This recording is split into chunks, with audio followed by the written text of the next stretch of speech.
test? Oh, my test. Okay.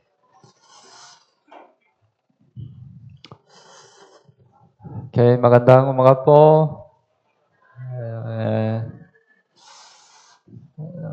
Today, after sermon, we have the outdoor sports fellowship, right? Ngayong araw po, pagtapos ng sermon, meron tayong outdoor fellowship. Do you wait outdoor fellowship Hinintay niyo po ba yung outdoor fellowship? more than this sermon? Kesa sa sermon? Hindi tama, right? You have to wait sermon more than outdoor fellowship, right? Kailangan niyo pong mas naisin yung sermon kesa sa outdoor fellowship. Okay, bago po tayo magsimula, malalangin po tayo. Mahal namin, Ama, na mahabagin at magpapala. Salamat po sa pagligtas sa amin mula sa kasalanan at pagkawasak. Salamat po sa pagkabay sa aming buhay na Kristiyano hanggang ngayon. Salamat po sa pagbigay mo sa amin ng dakilang pagkakataon na mag-aral ang salita ng Diyos. Hiniling po namin na buksan mo ang aming puso at tainga sa salita ng Diyos. Naway maunawaan namin ang salita ng Diyos sa pamamagitan ng tulong ng Banal na Espiritu. Pakiusap, maunawaan namin ang kalooban ng Diyos sa pamamagitan ng salita ng Diyos.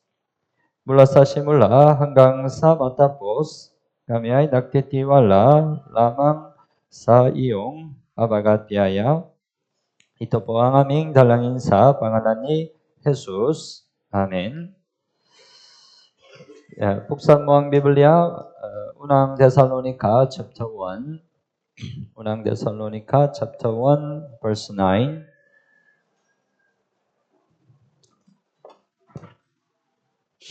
Unang Thessalonica chapter 1 verse 9. Okay po. Chapter 1 verse 9. Okay, basahin po natin ng sabay-sabay. Sapagkat sila ang nagbalita tungkol sa amin kung paano ninyo kami tinanggap at kung paanong bumaling kayo sa Diyos mula sa mga Diyos-Diyosan upang maglingkod sa buhay at tunay na Diyos. Yeah.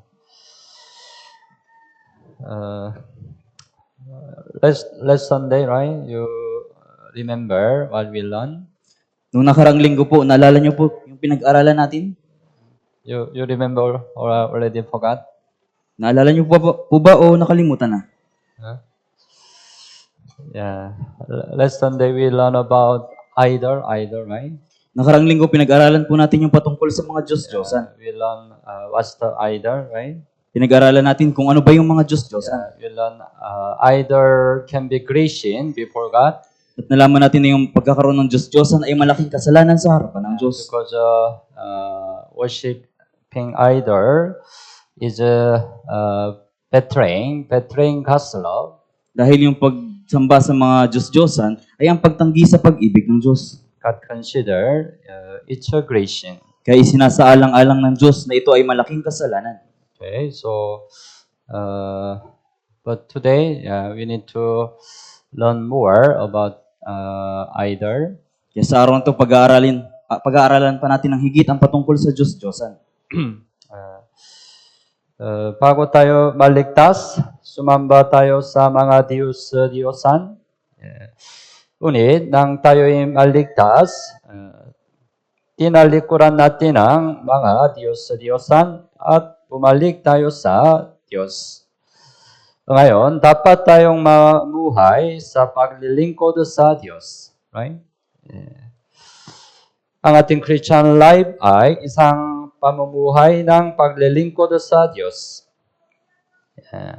So, to serve God, right? To serve God, at first, we have to forsake either. Upang mapaglingkuran ng Diyos, una dapat nating talikuran ang mga Diyos-Diyosan. Pagkatapos sa maligtas, hindi na dapat sumamba o mamuhay para sa mga Diyos-Diyosan. Yeah. Yeah. Buksan mo ang Biblia, unang Pedro, chapter 4. Unang Pedro, chapter 4.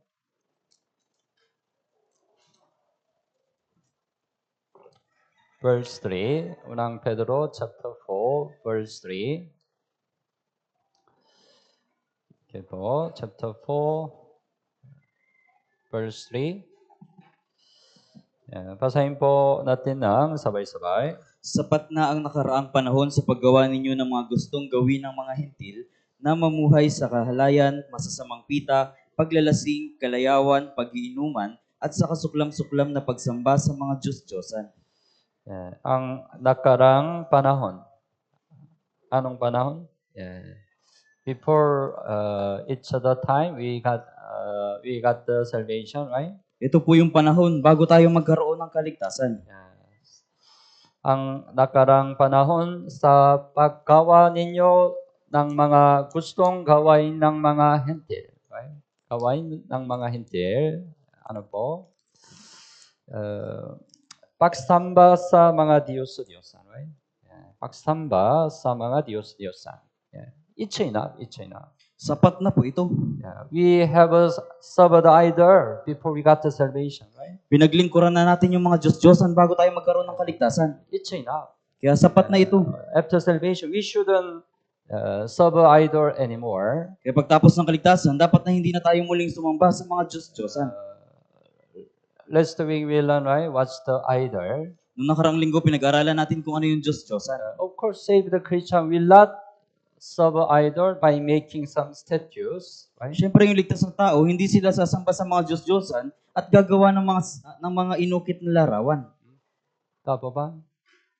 You don't have a statue in your house? Wala na po kayong mga larawan sa inyong tahanan? Kung meron, posik muna. Una posik. Kung meron pa, talikuran nyo ito. Kung ano ang mga Diyos-Diyosan na tinataglay ng isang Kristiyano pagkatapos sa maligtas. Ano? Yeah. Ang mga bagay na pumupukay sa ating puso.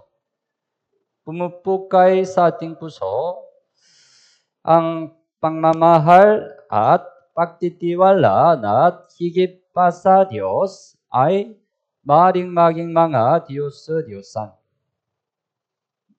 Naintindihan niyo po? Not just worshiping some statues, right? Hindi lamang sa pagsamba sa kung anumang mga statwa. Yeah. Maaaring sabihin ang mga Diyos-Diyosan ng isang Kristiyano ay yung mga Diyos-Diyosan nasa kanyang puso. Naintindihan niyo po? After salvation, we can have a idol in our heart.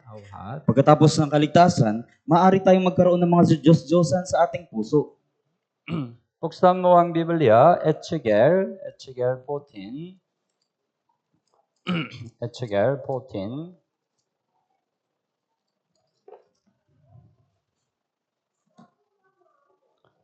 Ezekiel 14 verse 3. Ezekiel 14 verse 3.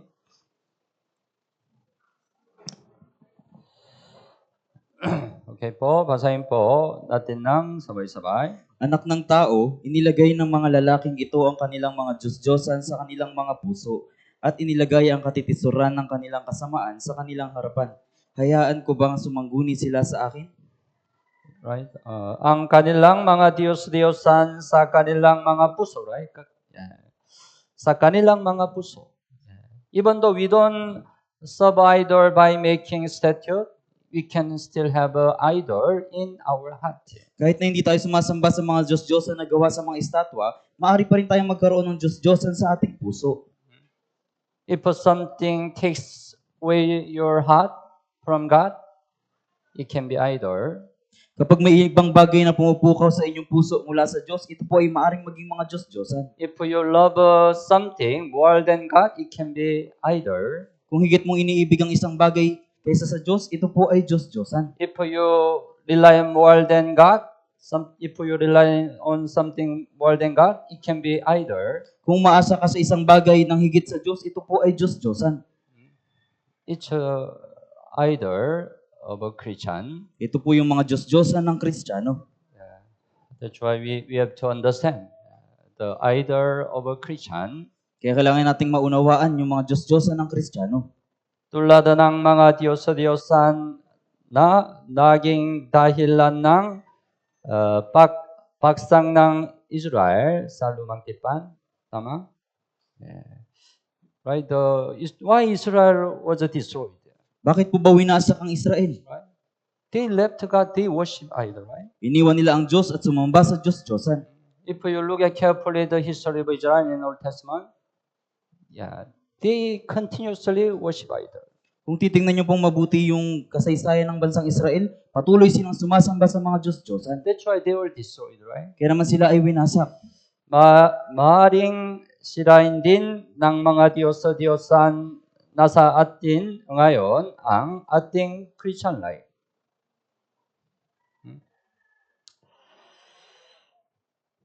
Maaring sambahin ng isang Kristiyano si Diyos at ang mga Diyos-Diyosan ng sabay. Sabay. Right? Last week we learn, we remind again, Matthew chapter 6. Matthew 6. Nakaraan, pinag-aaralan po natin. Alalahanin po natin muli sa Mateo chapter 6. Matthew 6:24.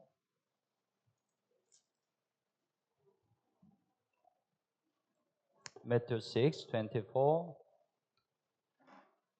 Okay po, basahin po natin ng sabay-sabay. Walang makapaglilingkod sa dalawang Panginoon sapagkat kapupuotan niya ang isa at iibigin ang ikalawa. O magiging tapat siya sa isa at hahamakin ang ikalawa. Hindi kayo makapaglilingkod sa Diyos at sa kayamanan. Walang pagkapaglilingkod sa dalawang Panginoon, right? Dalawang Panginoon. We have to only serve the Lord, right? Dapat nating paglingkuran lamang ang Diyos. But sometimes we also worship other God. Pero minsan, sinasamba rin natin yung mga Diyos-Diyosan. That's idol, right? Yan po yung Diyos-Diyosan. Pero sinasadyang nilangin tayo ng diablo na pwedeng pagsabayin ang pagsamba sa Diyos at sa mga Diyos-Diyosan. Diablo, sinabi ng diablo, no problem, you can worship the Lord, Walang you can problema. worship idol. Walang problema. Pwede mong sambahin ang Diyos. Pwede mong sambahin yung ibang Panginoon. Minsan, maaaring isipin ng isang tao na wala siyang Diyos-Diyosan, ngunit sa katotohanan, maaaring sabay niyang pinaglilingkuran ang Diyos at ang mga Diyos-Diyosan.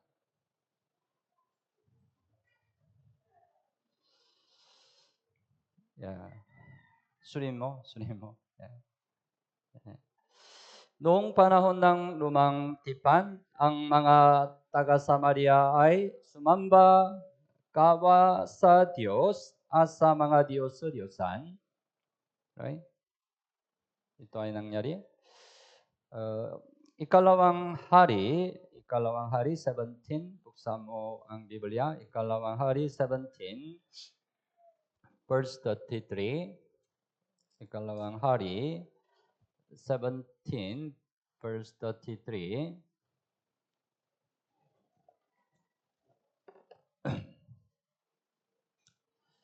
Okay po. Basahin po natin ng sabay-sabay. Sa gayon sila natakot sa Panginoon, subalit naglingkod din sa kanilang sariling mga Diyos, ayon sa paraan ng mga bansang pinagkunan sa kanila. Sila natakot sa Panginoon, subalit naglingkod din sa kanilang sariling mga Diyos. Right? They serve, right, God and their God. idol altogether. Pinaglilingkuran nila yung Diyos at yung kanilang sariling mga Diyos. Yeah. It can happen in our Christian life. Maaari din itong mangyari sa ating pamumuhay Kristiyano.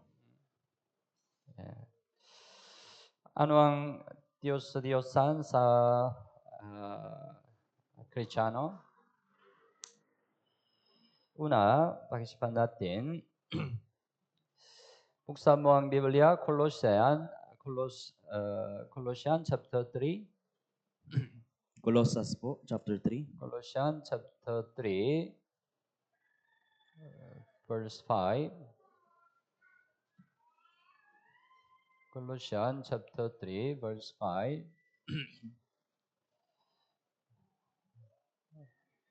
Okay po. Basahin po natin ng sabay-sabay.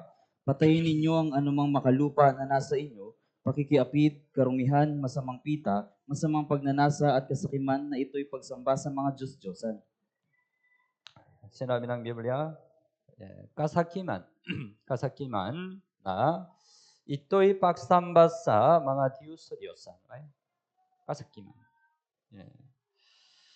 Kapag nakakakita tayo ng isang bagay at nagkaroon tayo ng pangnanasa, maakit ang ating puso dito. Tama ba? Ito ay maging Diyos-Diyosan sa ating puso. Ang kasakiman sa pera ay maring ituring na pangunahing Diyos-Diyosan. Sa panahon natin ngayon, naging Diyos-Diyosan na ang pera. Right? Maraming tao. Sinabi nila, pera. Maging Diyos-Diyosan. At maraming tao ang naniniwalang kayang gawin ng pera ang lahat. Tama ba?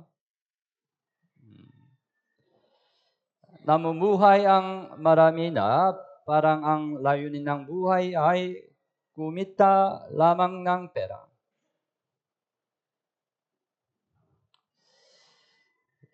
Subalit maging ang mga Kristiyano ay minsang nahihirapang mamuhay ng tapat sa pananampalataya dahil sa pera. Right? Maraming tao, maraming Kristiyano. They don't live a Christian life because of money. Hindi sila nakakapamuhay sa kanilang pamumuhay Kristiyano dahil sa pera.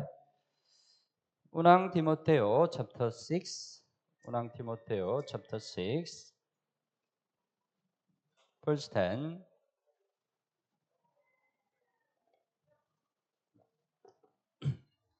Unang Timoteo chapter 6, verse 10.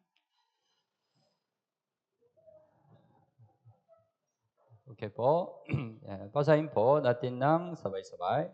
Sapagkat ang pag-ibig sa salapi ay ugat ng lahat ng uri ng kasamaan, na ang ilang nagnasa rito ay napalayo sa pananampalataya at tinusok ang kanilang mga sarili ng maraming kalungkutan. Right? Sinabi ng Biblia, ang pag-ibig sa salapi, pag-ibig sa pera, salapi, right? Ay ugat ng lahat ng uri ng kasamaan. Right? Lahat ng uri ng kasamaan. Actually, it happened this way, right? Because of a money problem, there are many criminals, right? Sa katunayan, nangyayari ito sa panahon natin ngayon na dahil sa pera, maraming kriminal. At ang ilang nang nasa rito ay napalayo sa pananampalataya. Right? It can happen to Christian, right? Maaari itong mangyari sa Kristiyano. They live their faith. Iniiwan nila yung kanilang pananampalataya. They don't abide in church. Hindi sila nananatili sa church. Siyempre, kailangan natin ng pera para sa ating pamumuhay. Tama po ba? Kailangan pera. Ngunit hindi natin ito dapat ibigin ng higit sa nararapat. Sa Biblia, right? Maraming tao failed because of money, right? 가사키만. The wife of Lot, Yung asawa ni Lot, right? She became pillar of salt. naging asin siya. Yeah. Because she laid up a lot of money in Sodom and Gomorrah. Dahil nag-ipon siya ng maraming pera sa Sodoma at Gomora. But God want to destroy Sodom and Gomorrah, right? Pero ninais ng Diyos na wasakin yung Sodoma at Gomora. She had to leave Sodom and Gomorrah. Umalis siya sa Sodoma at Gomora. But she didn't want, right? Pero ayaw niya. Oh, a lot of possession, my money. Yung lahat ng kayamanan ko at pera. She looked back. Lumingon siya ulit. She became pillar of salt. At naging batong asin siya. The brother of Jacob, Esau, Yung kapatid ni Jacob na si Esau, he sold his birthright, the son, birthright, the first son. ipinagbili niya yung kanyang pagkapanganay. That's why he could receive a real gospel, right? Kaya hindi niya tinanggap yung tunay na pagpapala ng Diyos. Achan, because of greediness, right? He was also destroyed, right? In Jericho, right? Si Akan din, dahil sa kanyang pagiging sakim, siya din ay winasak doon sa Jericho. You know well, right? Judas Iscariot sold Jesus Christ At nalalaman din natin na si Judas Iscariote, ipinagbili niya si Yeso Kristo. because he loved money. Dahil inibig niya ang pera. Right? Many people failed, right? Because of money, right? Maraming tao yung nabibigo dahil sa pera. Dahil sa pera, maaaring mapabayaan ang paglilingkod sa Diyos. Dahil sa pera, maaaring talikuran ng isang tao ang kanyang buddhista pananampalataya. We, after salvation, right, we have a conscience, right, of a Christian, right? Pagtapos ng kaligtasan, meron tayong konsensya bilang Kristiyano. We shouldn't give up the conscience, Dapat na hindi natin ito isuko whatever situation. sa anumang kalagayan. But sometimes you can be tempted because of money. Pero minsan natutukso kayo dahil sa pera. We have to keep our conscience until the end. Dapat nating patilihin yung ating konsensya hanggang sa uli. At ang labis na pag-asa sa pera kaysa sa Diyos ay katulad ng pagsamba sa pera bilang isang Diyos-Diyosan. Buksan mo ang Biblia, awit 49,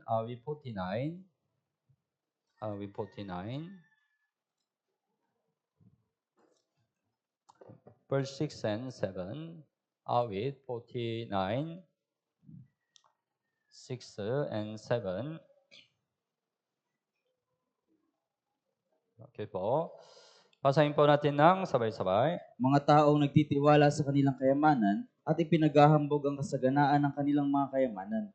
Tunay na sa anumang paraan ay walang taong makakatubos sa kanyang kapatid, ni ibigay sa Diyos ang kabayaran ng kanyang buhay. May mga taong nagtitiwala sa kanilang kayamanan. Okay? Nagtitiwala sa kanilang kayamanan. Okay?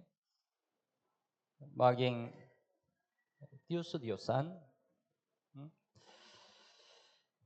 Dahil ang taong umaasa sa pera ay mahihirapang gamitin ito para sa Ebanghelyo.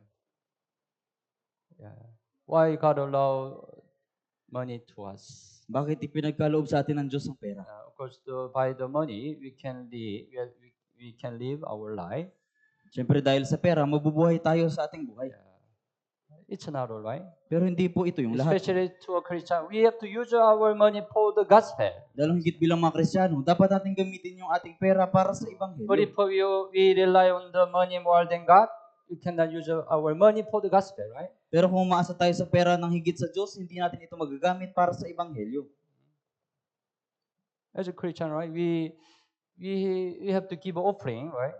Bilang mga Kristiyano, dapat nang magbigay tayo ng offering. Right?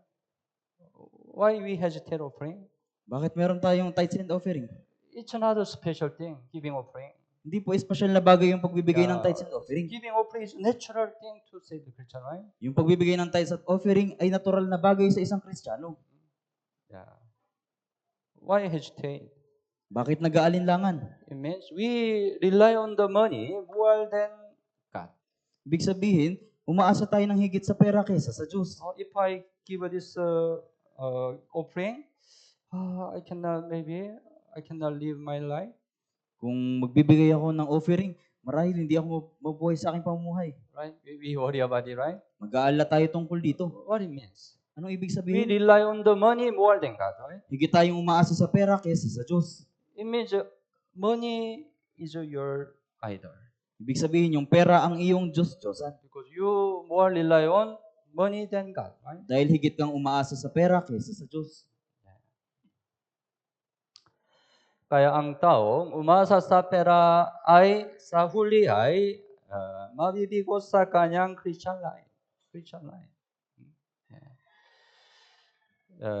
Buksan mo ang Biblia, kay Kan, chapter 11. Kay Kan, chapter 11, verse 28. Kay Kan, 11:28. Okay po, basahin po natin ng sabay-sabay. Siyang nagtitiwala sa kanyang mga kayamanan ay mabubuwal, ngunit ang matuwid ay namumukadkad na parang dahong luntian. Siyang nagtitiwala sa kanyang mga kayamanan ay mabubuwal. Mabubuwal. Right? Unirang matuwid ay kada na parang daong luntian. If we rely on the Lord, right, our Lord will take care of us. Kung aasa tayo sa ating Panginoon, yung Panginoon natin ang mag-iingat sa atin. He will provide our need, right? Ipagkakaloob niya ang lahat nating pangangailangan. That's a Christian life, right? Yan po yung pamumuhay Kristiyano. What do you more rely on? Saan kahigit na umaasa? Money? God. Sa pera o sa Diyos? May isang Kristiyano na umasa sa pera, sinasabing, mamumuhay ako bilang mabuting Kristiyano kapag marami na akong pera.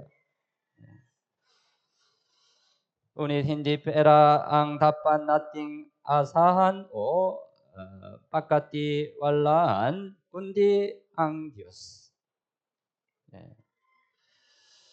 May mga panahon tayo'y sagana at may mga panahong salat. Ngunit sa lanang ito, ang ating pagtitiwala ay dapat nasa Diyos. Sinabi ni Apostle Pablo, right? Philippians chapter 4. Philippians chapter 4. Filipos po, chapter 4. 11 and 12. 11 and 12.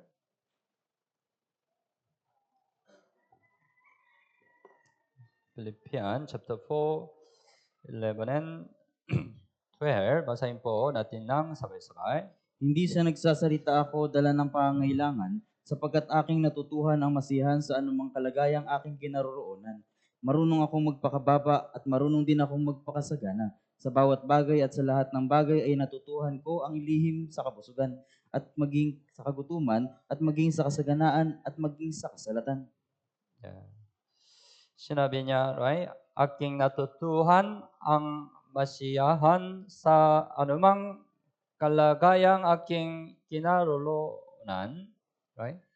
Sometimes God allow abundance to him. Minsan, pinagkakaloob sa atin ng Diyos yung kasaganahan. Sometimes God allow hunger, poor, difficulty. Minsan, pinagkakaloob sa atin yung pagkagutom, yung kasalatan. But whatever situation he was, Pero he just only rely on the Lord.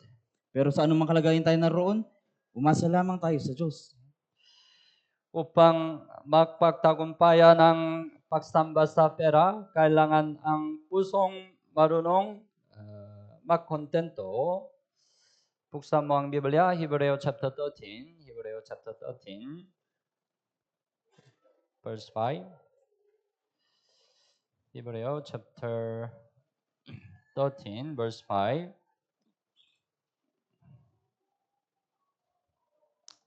Verse 5. Okay po. Yeah. Hebreo 13:5. Basahin po natin ng sabay-sabay. Umiwas kayo sa pag-ibig sa salapi at kayo masiyahan na kung anong mayroon kayo. Sapagkat sinabi niya, sa anumang paraan ay hindi kita iiwan o pababayaan man. Umiwas kayo sa pag-ibig sa salapi. Right? Why the Bible repeatedly says it? Bakit pa ulit-ulit itong sinasabi ng Biblia? Because we can easily love the money. Dahil madali sa ating ibigin ang pera. Even Christian can be easily tempted by money. Kahit maging Kristiyano, madaling matukso sa pera. Kayo'y masiyahan na kung anong mayroon kayo. Right? Then we can overcome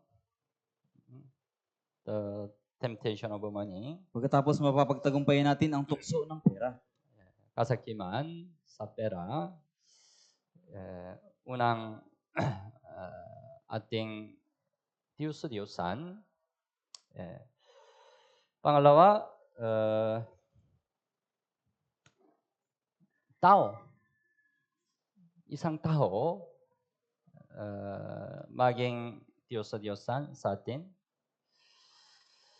Kapag minamahal natin ang isang tao ng higit kaysa sa Diyos, nagiging Diyos-Diyosan siya sa ating buhay. Asawa mo o anak mo, magulang mo, kaibigan mo.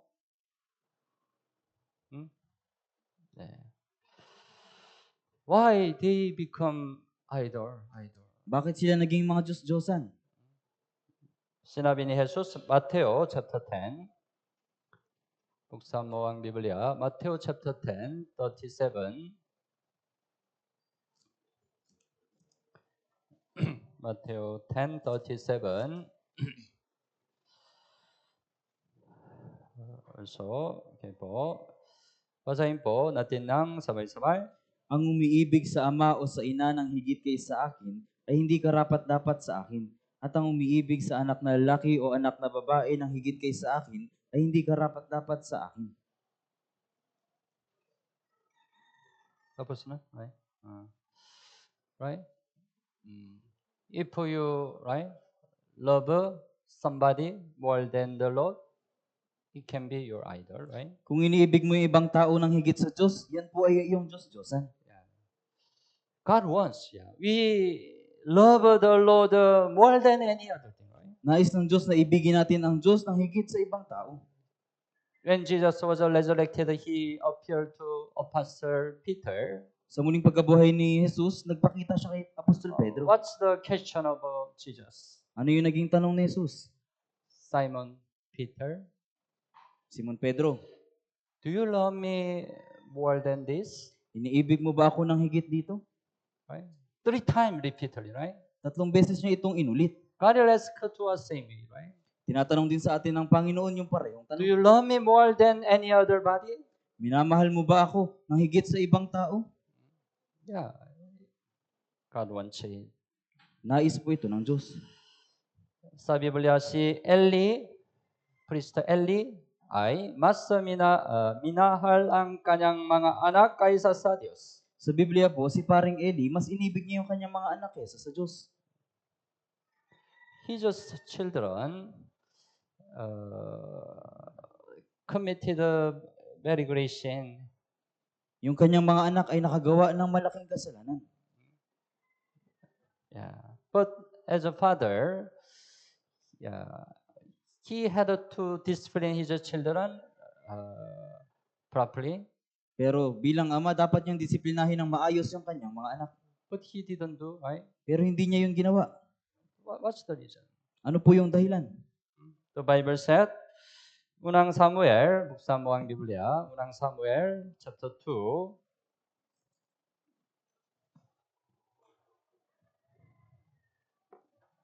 chapter 2, 29. unang Samuel chapter 2, 29. Basahin po natin ng sabay-sabay.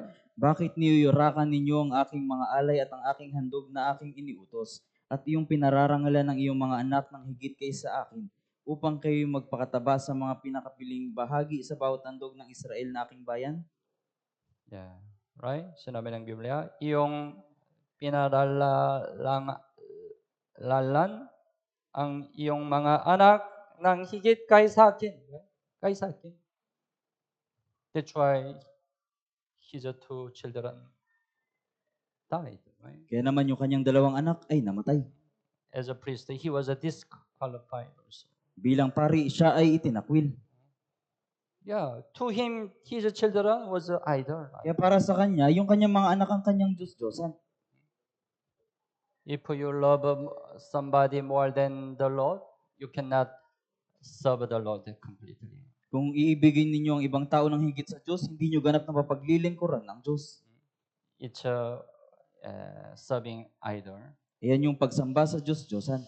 At mas matatakot ka ba sa iyong tao kaysa sa Diyos?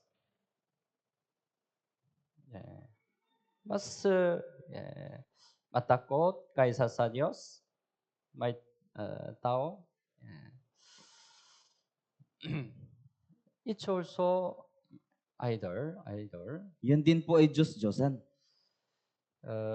Kung dahil sa takot mo sa isang miyembro ng pamilya ay hindi mo na may alay ng maayos ang iyong paglilingkod sa Diyos. Nagiging Diyos-Diyosan mo na siya. Right? After salvation, sometimes your family member can hinder your Christian life. Minsan pagtapos ng kaligtasan, yung miyembro ng iyong pamilya, hinahadlangan yung pamumuhay Kristiyano mo. For example, sometimes unsaved your parents doesn't allow you go to church. Minsan yung magulang mong hindi ligtas, hindi ka pinapayagang pumunta ng church. Some Catholic family member don't want you go to our church.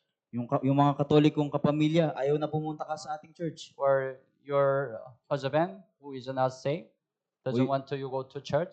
O yung asawa mong lalaki na hindi ligtas, ayaw na pumunta ka ng church. Then you fear them. Pagkatapos matatakot ka sa kanila. That's why you don't continue your Christian life. Kaya naman hindi mo na ipagpapatuloy ang iyong pamumuhay Kristiyano. What it means? Ano pong ibig sabihin? You fear somebody more than God.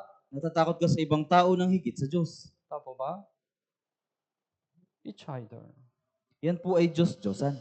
Buksan mo ang Biblia, Isaiah 51. Isaiah 51, verse 12. Isaiah 51, verse 12.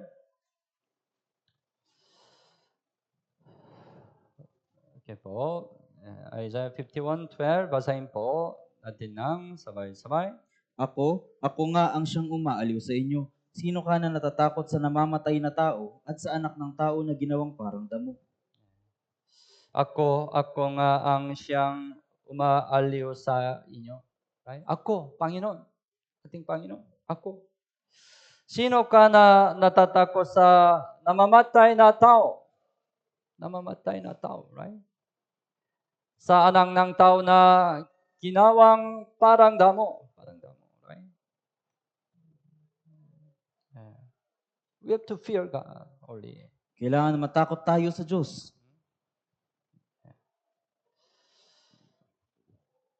So, we need to check ourselves Kaya kailangan nating suriin ang ating sarili. whether we have somebody we love more than the Lord.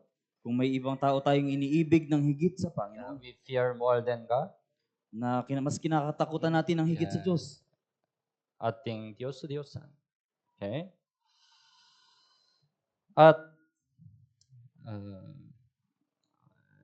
pangatlo, ako maging Diyos-Diyosan.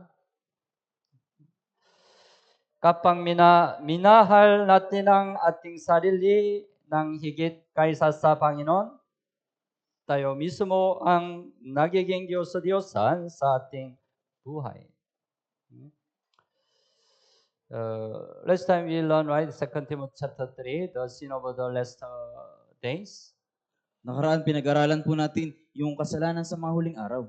Do you remember? What's the first sin? Naalala niyo po ba kung ano yung unang kasalanan? Ano? 2 Timothy chapter 3. Buksan mo ang Biblia. 2 Timothy chapter 3, verse 2. 2 Timothy chapter 3, verse 2. Okay po. Basahin po natin ng sabay-sabay. Sapagkat ang mga tao ay magiging maibigin sa kanilang sarili, maibigin sa salapi, mayabang, mga mapagmalaki, mapanlait, suwail sa mga magulang, mga walang utang na loob, walang kabanalan. Ano ang unang kasalanan? Right? Ang mga tao ay magiging maibigin sa kanilang sarili. Kanilang sarili. Yeah. Of course, we have to love ourselves. We have to love ourselves. Siyempre, kailangan nating ibigin yung ating sarili. But we shouldn't love ourselves more than the Lord. Pero, wag nating ibigin yung ating sarili ng higit sa Panginoon. Then ourselves will become idol. Dahil pagkatapos nun, yung ating sarili ay magiging Diyos-Diyosan. Kapag inuuna natin ang sarili kaysa sa gawain ng Panginoon, tayo mismo ang nagiging ating Diyos o Diyosan. Buksan mo ang Biblia, Philippians chapter 2. Philippians chapter 2, 21. Philippians chapter 2, 21.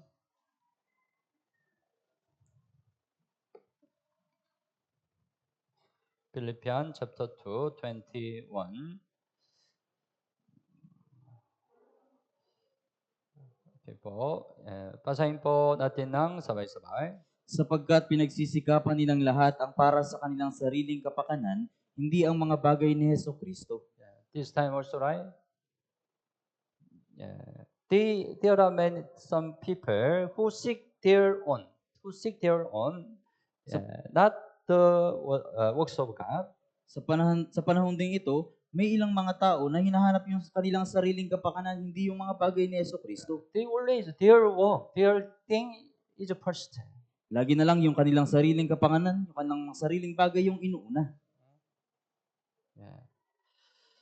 Ang taong inuuna ang sarili ay hindi kailanman makapagbibigay ng kaluwalhatian sa Diyos. Kung tunay na tayo'y nabubuhay sa pamagitan ng Kanyang biyaya at tumatanggap ng lahat mula sa Kanya, yan, tama ba?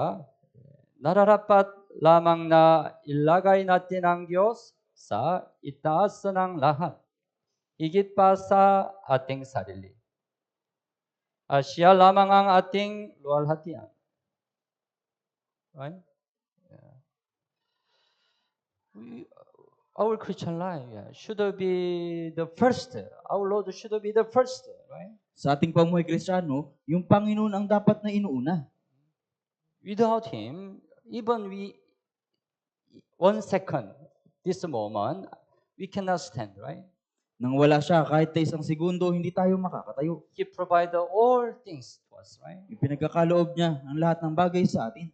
That's why He should be first in our Christian life. Kaya naman dapat na siya yung ating inuuna sa ating pamumuhay Kristiyano. Upang hindi maging Diyos o Diyosa ng sarili, kailangan nating itagil ang ating sarili. Itagil ang ating sarili. Kaya sinabi ni Jesus, Mateo chapter 16, buksan mo ang Biblia, Mateo 16, verse 24, Mateo 16, verse 24,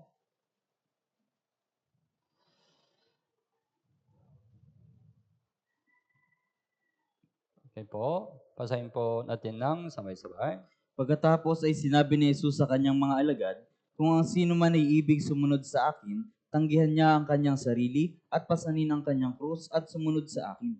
sinabi ni Jesus, sumunod sa akin. Anong kailangan upang sumunod sa Kanya?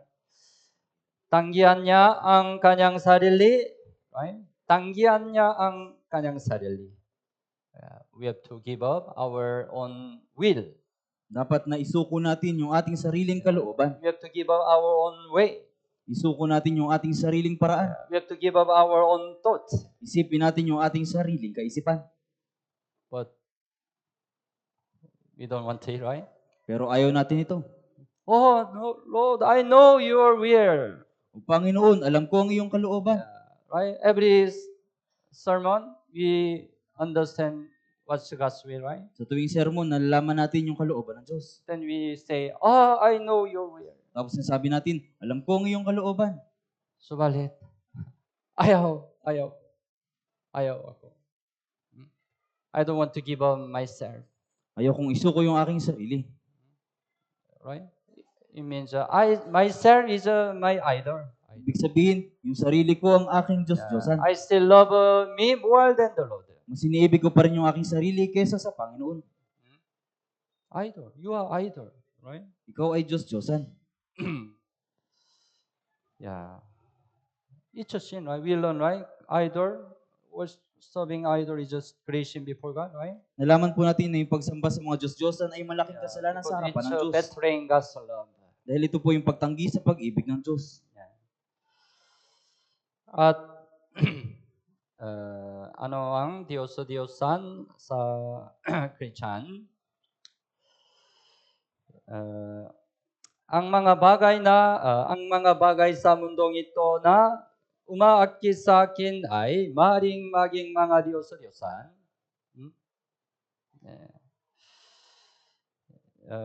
Buksan mo ang Biblia, unang Juan chapter 2, verse 15 and 16, unang Juan chapter 2, 15 and 16.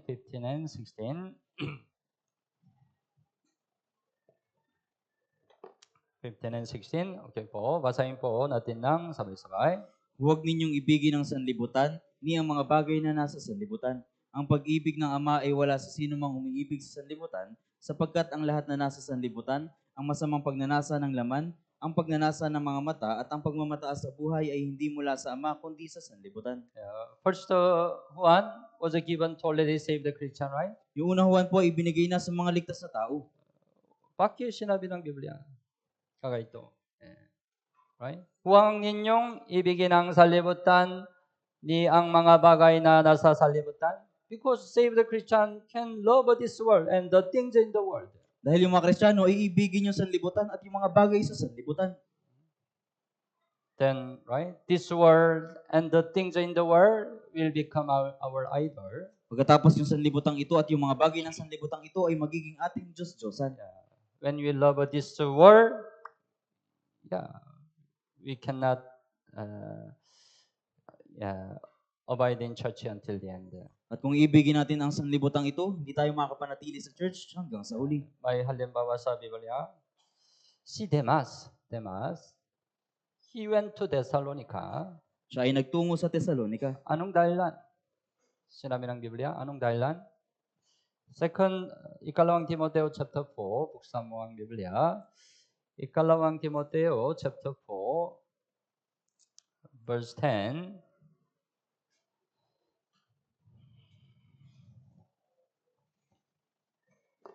Ikalawang Timoteo chapter 4, verse 10. Basahin po natin ng sabay-sabay. Sapagkat iniwan ako ni Demas na umibig sa sanlibutang ito at nagtungo sa Thessalonica, si Crescente ay nagtungo sa Galacia at si Tito ay sa Dalmacia. Iniwan ako ni Demas. Right? Demas left her passport. Iniwan ni Demas si Apostol Pablo. It means he didn't abide in church. Ibig sabihin, hindi siya nanatili sa church. Bakit? Na umibig sa sanlibutan ito. Right? Umibig sa sanlibutan ito. Right? That's why he couldn't keep his faith until the end, right? Kaya hindi niya napanatili yung kanyang pananampalataya hanggang sa huli. The reason he loved this world. Yung dahilan, dahil inibig niya ang sanlibutang ito. there are many things in the world that tempt your Christian life. Maraming bagay sa sanlibutan ito na tutukso sa iyong pamumuhay Kristiyano. The many Christians serve the things in the world. At maraming Kristiyano yung sasamba sa mga bagay ng sanlibutan They ito. love the things in the world more than the Lord. Iibigin natin yung mga bagay ng sanlibutan ito ng higit sa Panginoon. You know the story in the Garden of Eden, right? Alam niyo po yung kwento sa halamanan ng Eden. How does first sin enter to this world, right? Kung paano ang unang kasalanan ay pumasok sa sanlibutan ito. Dahil sa Adan, right? Adan. But what's the starting point of the sin? Pero ano po yung pasimulang punto ng kasalanan? Eva. Babae Eva, right? Ano ang maaaring naging Diyos-Diyosan ni Eva sa kanyang puso sa halaman ng Eden? Ano po? Ano ang Diyos-Diyosan sa Eva sa halaman ng Eden? Ano po? Yeah. The fruit of the knowledge and good and evil, right? Yung bunga ng pagkakilala ng mabuti at masama. She loved it, right? Inibig niya ito. Buksan mo ang Biblia, Genesis chapter 3. Genesis chapter 3, verse 6. Genesis chapter 3, verse 6. Unang Biblia, Genesis chapter 3, verse 6. Basahin po natin ng sabay-sabay.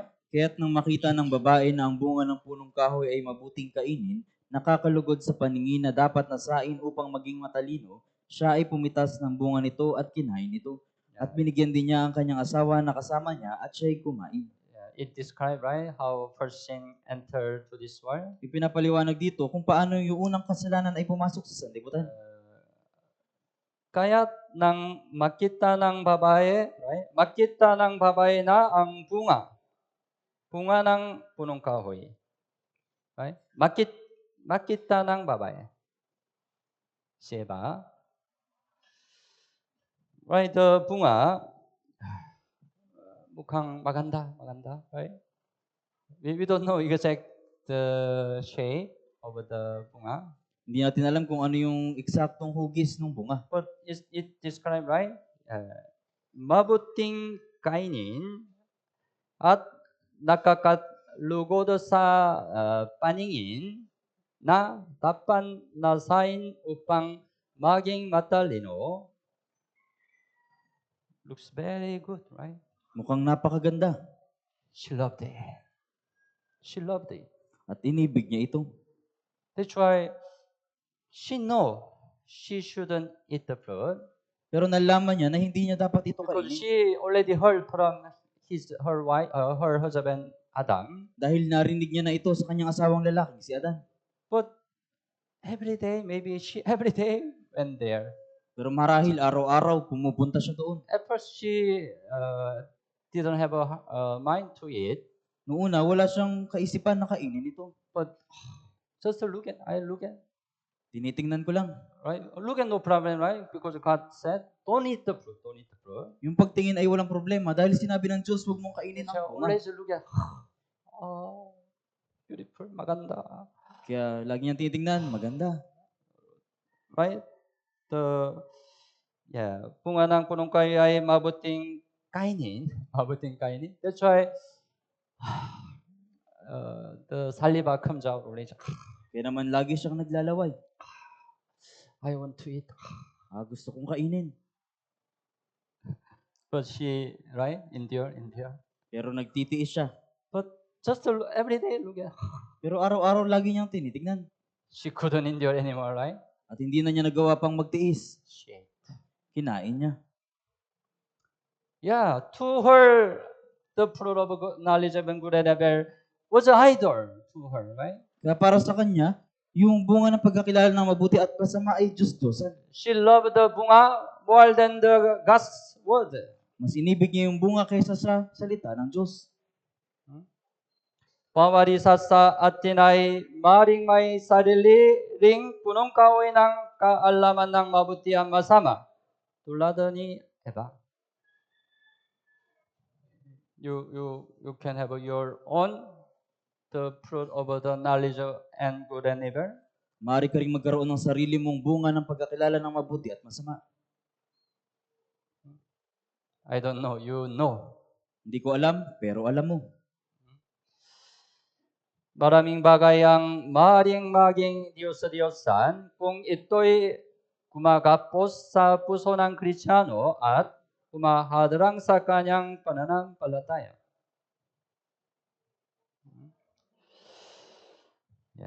Sinabi ng Biblia, ang pakikipagkaibigan sa sanlibutan ay itinuturing na pakikipagkaibigan laban sa Diyos. Bakit? Sapagkat ang pakikipagkaibigan sa sanlibutan ay nagpapakita ng mas mataas na pag-ibig sa mundo kaysa sa Diyos.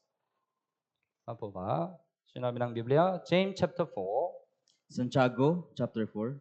Santiago chapter 4, verse 4. Santiago chapter 4, verse 4.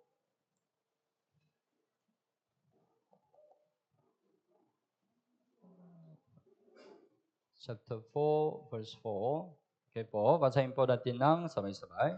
Mga mangalunya, hindi ba ninyo nalaman na ang pakikipagkaibigan sa sanlibutan ay pakikipag-away sa Diyos? Kaya't sino mang nagnanais na maging kaibigan ng sanlibutan ay nagiging kaaway ng Diyos. Mga ngalunya. We don't commit adultery, right? We don't commit adultery. Hindi po tayo nakagawa ng pangangalunya. But you can love this world, right? Pero iibigin mo yung sanlibutang ito. You can have a friend with this world. Makikipagkaibigan ka sa sanlibutang ito. Yeah.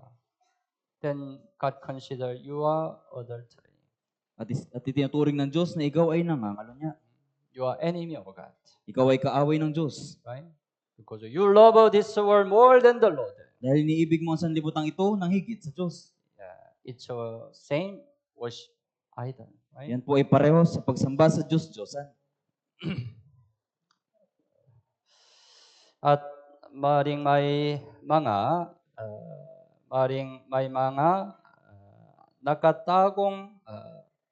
nakatagong Diyos-Diyosan sa ating puso. Nakatagong Diyos-Diyosan. Ano po?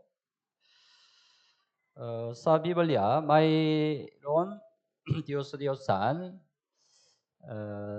teraphim. Alam mo ba? Teraphim. You know the story in Genesis? Alam niyo po ba yung kwento sa Genesis?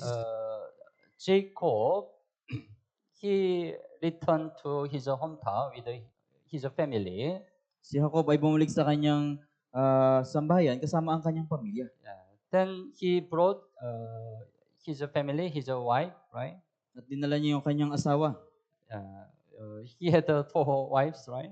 Meron siyang 4 na asawa. But he loved the most Rachel. Pero si Raquel yung higit niyang iniibig. But Rachel, when she left his father's house, pero si Raquel, nung iniwan niya yung sambahayan ng kanyang ama, she brought one idol. Nagdala siya ng isang Diyos-Diyosan. You know what's this? Alam niyo po ba kung ano ito? It's a teraphim. Ito po yung teraphim. Teraphim is it is called the household idol. Ito po yung Diyos-Diyosan sa bahay. That's why it's very small. Kaya naman ito ay maliit. Maliit.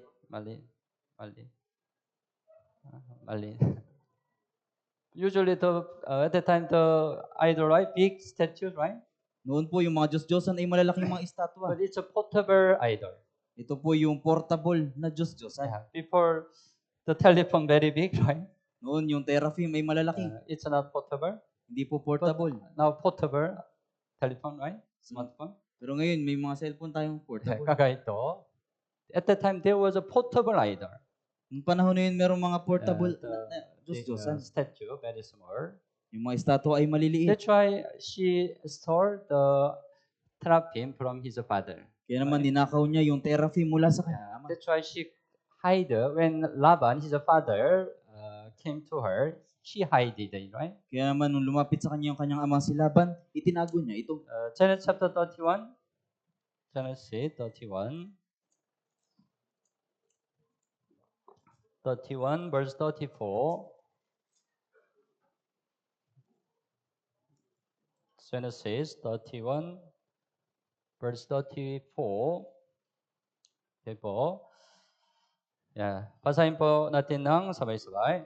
Nakuha nga ni Raquel ang mga Diyos ng sambahayan at inilagay ang mga ito sa mga daladalahan ng kamelyo at kanyang inupuan. Hinulughog ni Laban ang buong palibot ng tolda, ngunit hindi niya natagpuan. Right? Yeah. She hid the household idols. Itinago niya yung mga Diyos-Diyosan. Yeah, it's a therapy. Ito po yung teraphim. Yeah, because it's a small, right? She could hide on here, right? Kaya dahil ito po ay maliit, kaya nagawa niya itong itago. Buksan mo ang Biblia, Judges, Hukom, chapter 18. Hukom, chapter 18. 18 verse 20. Hukom 18 verse 20. Hukom 18 verse 20. Okay po, basahin po natin ng sabay-sabay. Tinanggap ng pari ang alok, kanyang kinuha ang ephod, ang teraphim, ang larawang inanyuan at humayo sa gitna ng bayan. Right here, meron teraphim, right? Dito po merong teraphim. Yeah, at the time of Judges, very corrupted time, right? Yung panahon ng mga hukom ay yung panahon ng That's why kasamaan. even priest, right, took teraphim. Kaya naman ayaw ng mga pari na magkaroon ng teraphim.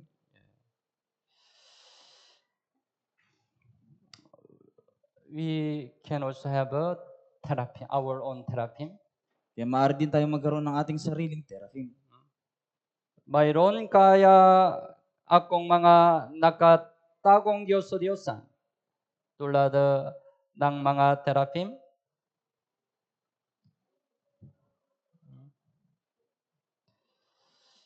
Yeah. Maybe you can have also your teraphim.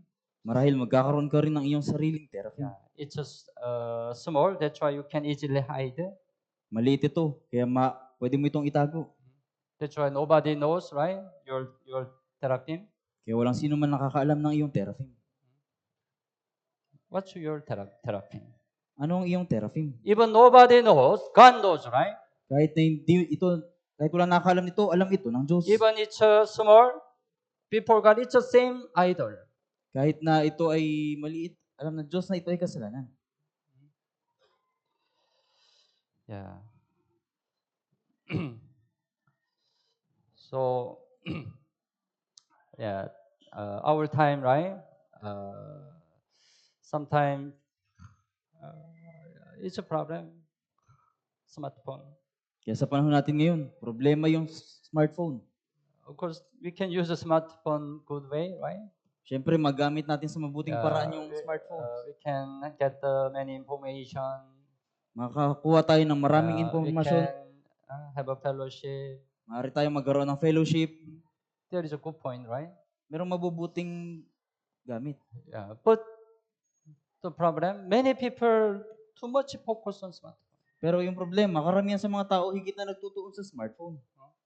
So nowadays, right? If we look at some bus, jeepney on the street, what people do?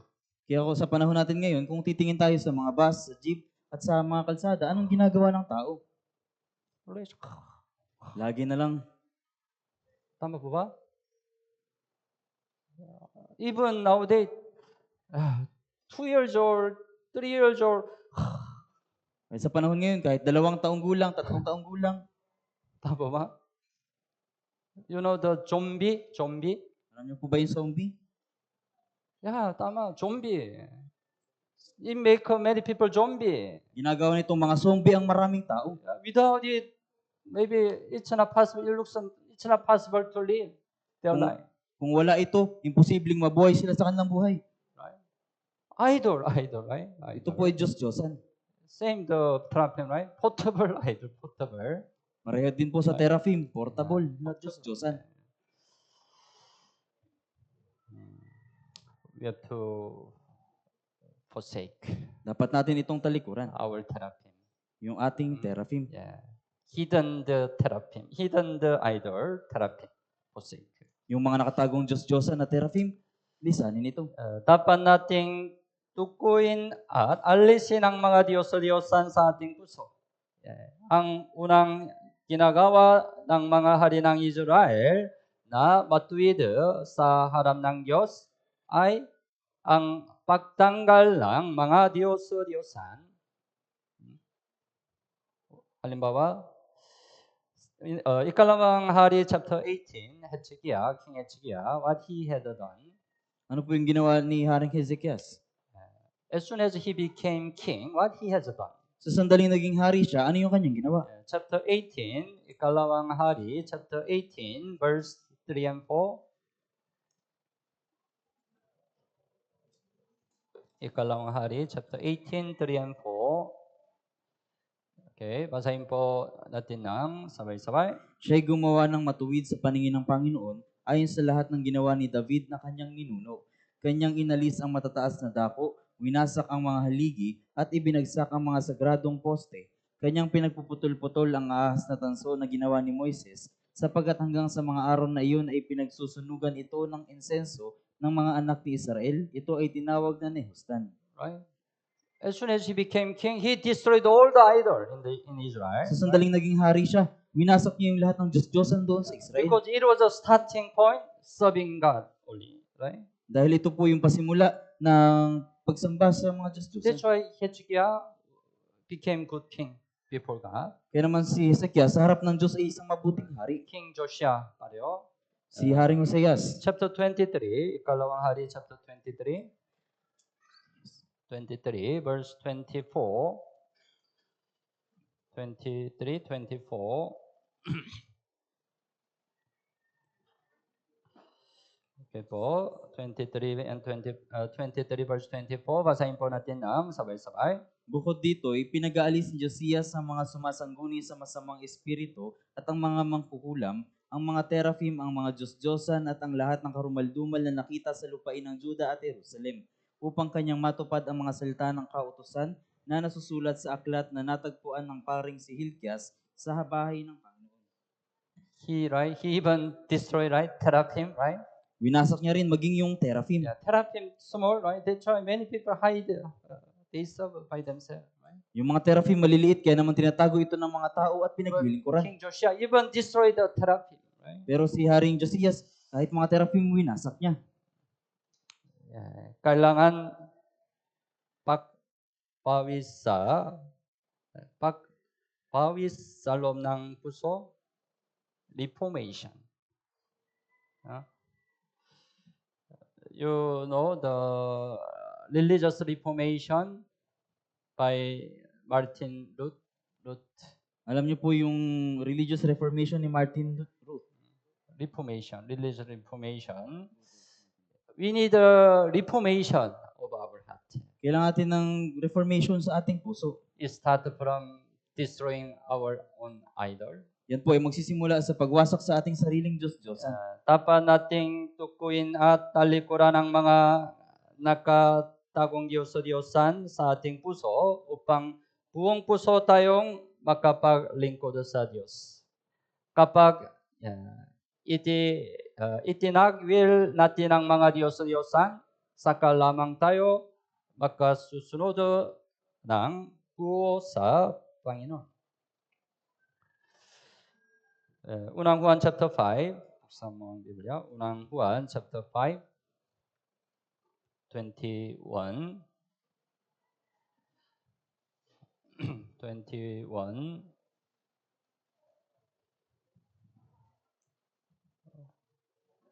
Chapter 5, 21. Okay po. Basahin po natin ang sabay-sabay.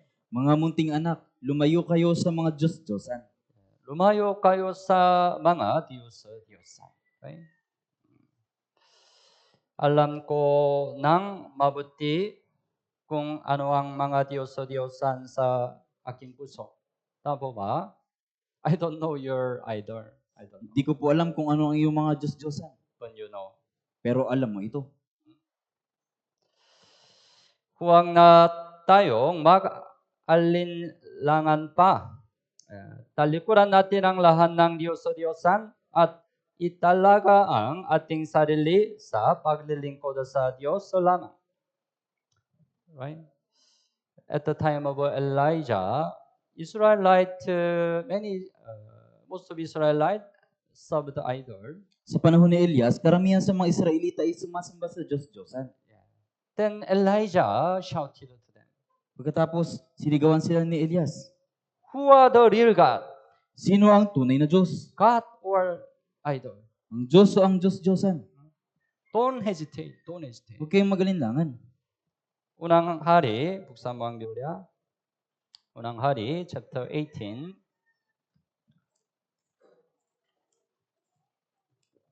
Chapter 18, 21.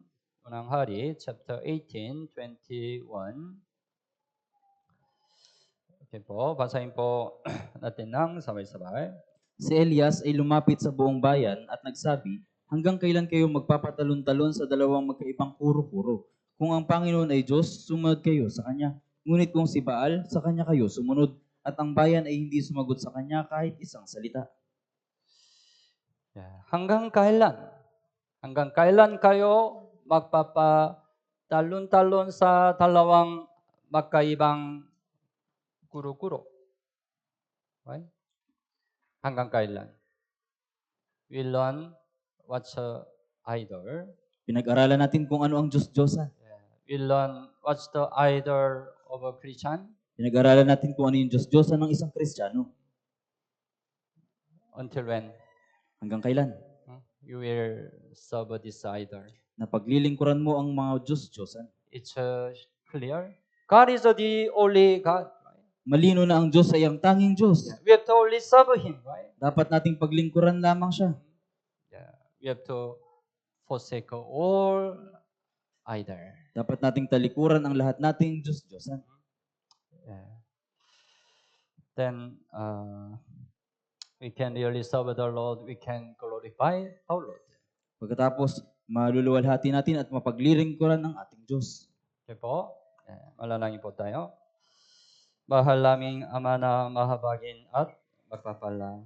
Salamat po sa pagligtas sa amin mula sa kasalanan at pagkawasak.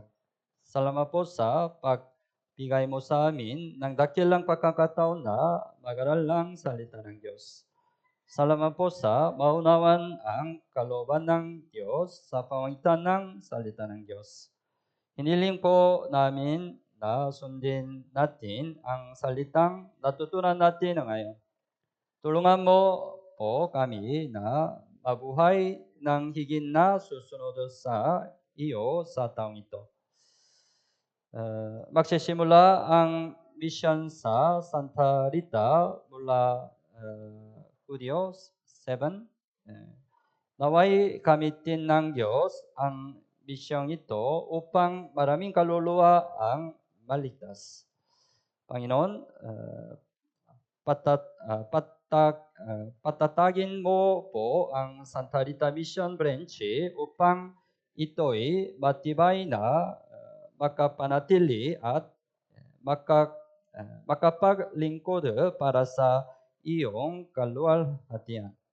Ito po ang aming talangin sa pangalan ni Jesus. Amen.